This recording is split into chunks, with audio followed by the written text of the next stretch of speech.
is Europe. This is the wall of the Nazi fortress. All the skill of a brutally great military and engineering people have gone into the construction of this wall. Today, boys from New York and London, from Seattle and Manchester, from Toronto and Montreal, from Marseille, Warsaw and Prague, from Narvik, and from thousands of other Allied homes are doing what Hitler and Napoleon dared not do: cross the waters of the English Channel and attack the fortified coast on the other side.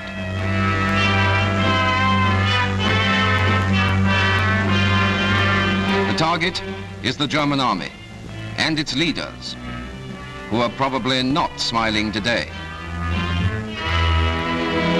In the hills of Persia last December, today's fighting on the coast of France was planned and put on the Allied calendar. In Britain, the dispossessed soldiery of Europe prepared for the voyage home. The Dutch, the Poles, the Czechs, the Norwegians remembering the bitter spring of 1940. From the New World came the Americans, and on their own soil, the British, who prepared for a different invasion 4 years ago. All waiting for the signal from the men who had beaten the German in Africa, Sicily and Italy, and were now turning their attentions to the Germans in the West. Invasion was every freighter, luxury liner, transport we could lay our hands on.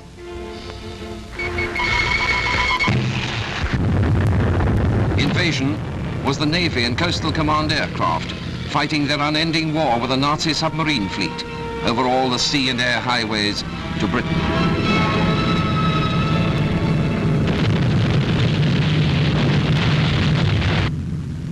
Invasion was the Navy winning that war and making safe landfall with iron treasure from America and the British Commonwealth.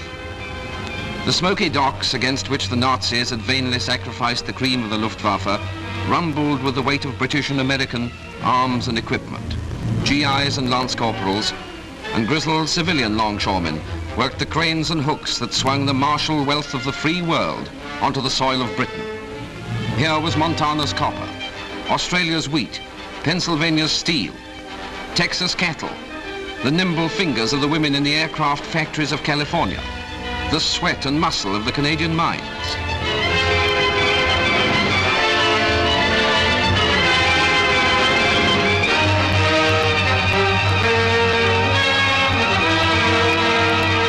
Here was the loaded and crated determination of the United Nations to come to a decision this year in Europe.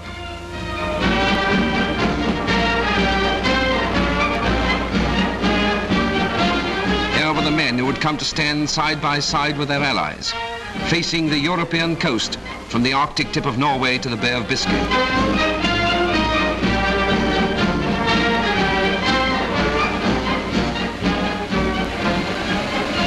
Day and night, the labor went on. At night, too, other guests prepared to visit the Führer without invitation.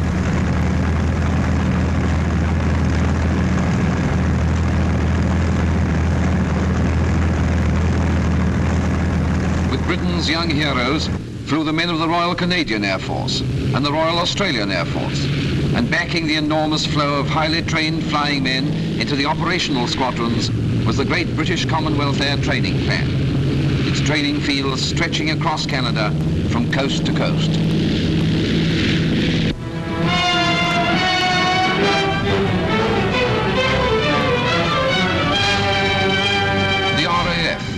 Avengers of Warsaw, Rotterdam, Coventry, London penetrated night after night through the dark weather over Europe to pound the strategic factories and concentration points of Hitler's empire. The aircraft factories, the munition works, the truck assembly plants, the power plants, Munich, Hamburg, Cologne, Nuremberg, Brunswick, Frankfurt, Hanover, Essen, Berlin.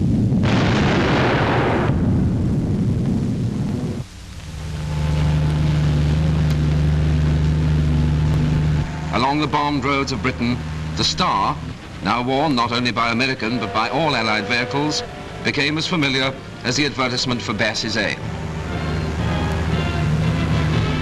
On rubber and steel, the goods of war rolled to dispersal and distribution points throughout Great Britain, there to be stored against a day of need.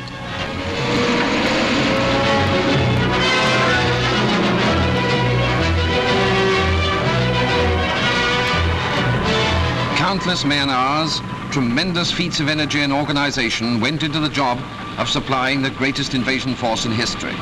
From Allied factories flowed the weapons of freedom.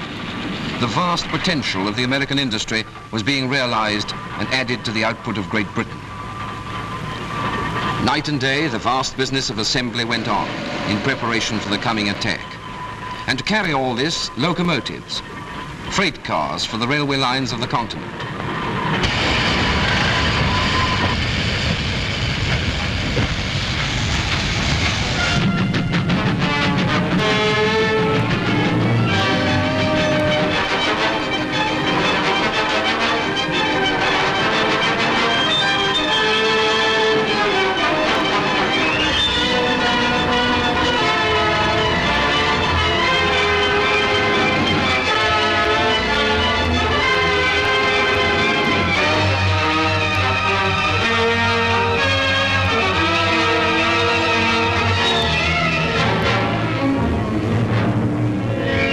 Invasion was piled high in Devon and Cornwall, in London and Liverpool.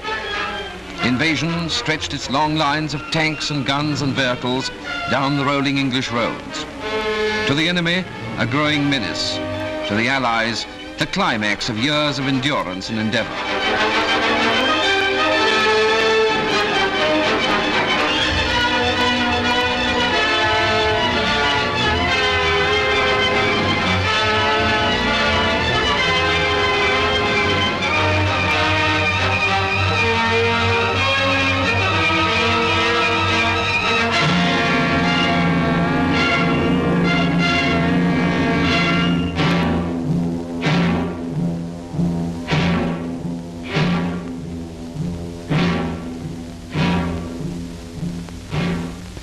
These great stores had to be protected from German air attack.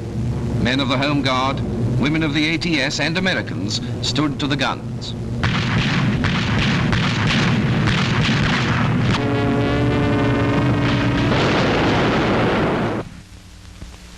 In the waters round Europe, a naval wall was built and maintained. Nowhere, not even in the coastal waters of Germany, could the enemy move with impunity. Mines from aircraft and patrol vessels. Warships of all the Allies relentlessly met each challenge on the sea. Minesweepers cleared the lanes for our own shipping, our own landing craft, whilst motor torpedo boats, destroyers, cruisers, battleships, and aircraft slammed the waning and bedeviled sea strength of the German power. Crippled and bleeding, the German Navy clung to its harbors. Every day was D-Day for the Air Force. From dawn to dawn, the sound of aeroplane engines filled the air. England, now a green and pleasant, unsinkable aircraft carrier, launched immense fleets of planes to scourge the enemy in Europe, blow down his factories, tear up his railroads, explode his ammunition dumps, fight his air force out of the sky, kill his troops wherever they were to be found.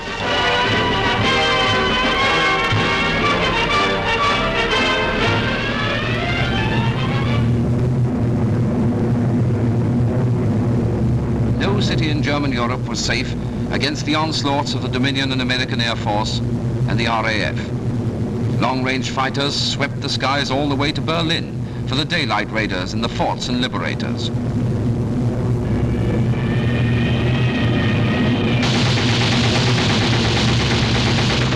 Highways to Germany were lined with flak, and the best pilots of the Luftwaffe still hurled themselves against the fire of the Fort's 50s and the Lightning's cannon.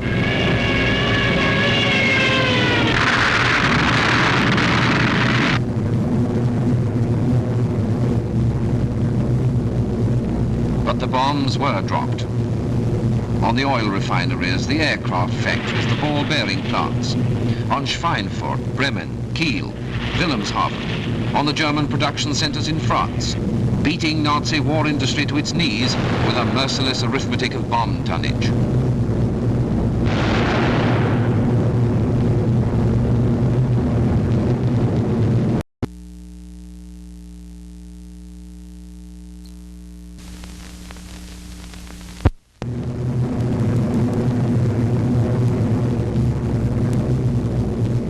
Nazis were not to be beaten by air power alone. Men on foot, as in Caesar's time, walking into Europe yard by yard, would be needed to break the German army. The infantry of the air maneuvered through the rainy English skies, preparing for paralyzing assaults on inland strategic points in the enemy's defense.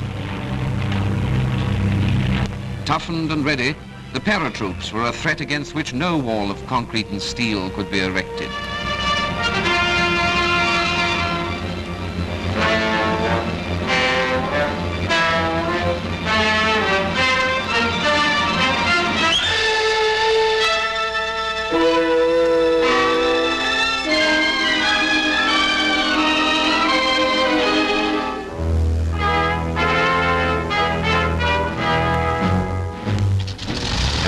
Drew nearer, the Air Force stepped up its attack.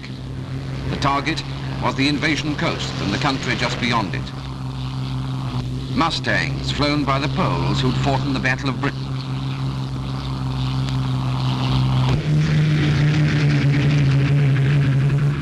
Legion bombers flown by the Lorraine squadron of the Free French, revisiting their native land daily.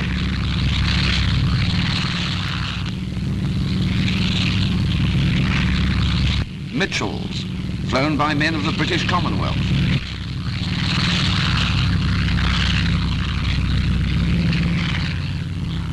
Marauders flown by Americans who fought against Rommel's Air Force in Libya. Darting in low over the channel to rock the German army back on its heels before it could set itself for the final assault.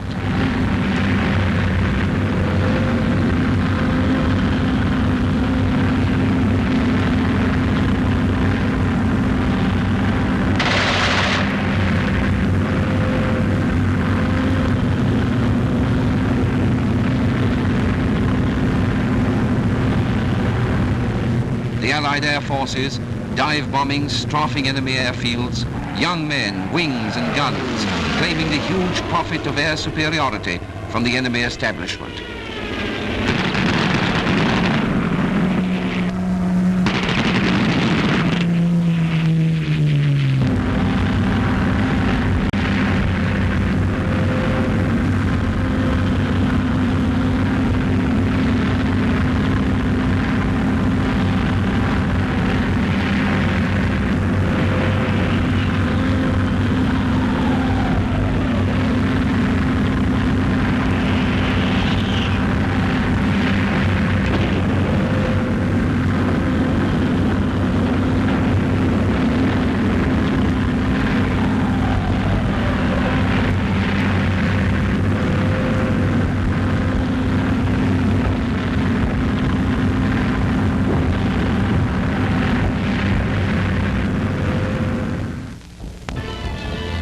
In the coves and harbours of Britain, the ships that were to carry the army to Europe were collected.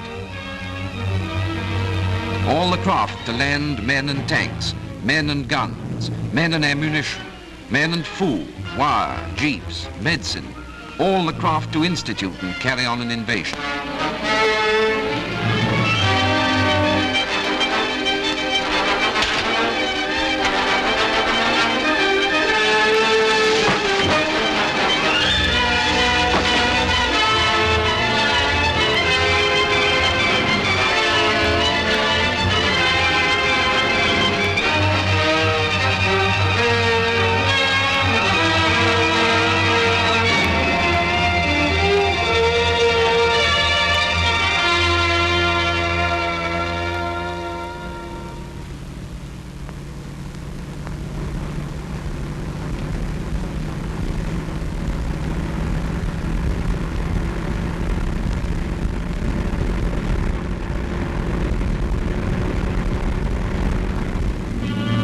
The time had come for the final rehearsal.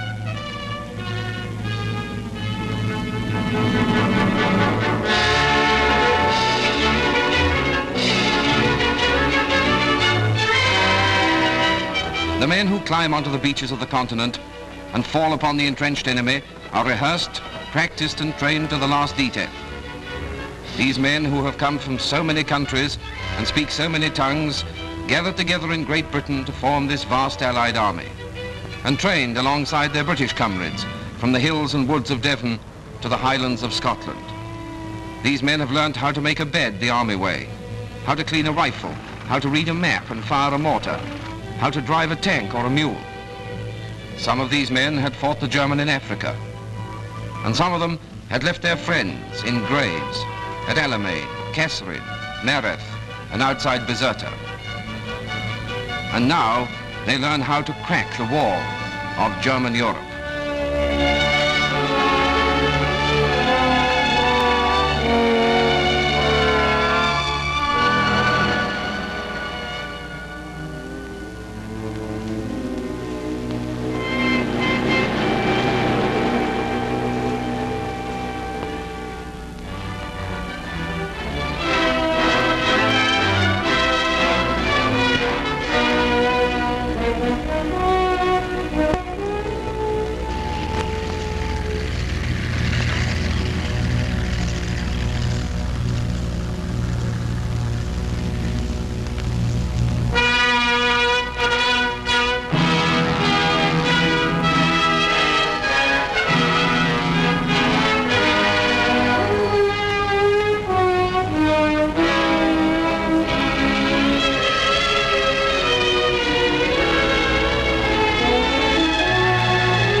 Today, our men, the boys from New York and London, from Seattle and Manchester, Toronto and Montreal, from Marseille, Warsaw and Prague, from Narvik, fight on the beaches of Europe.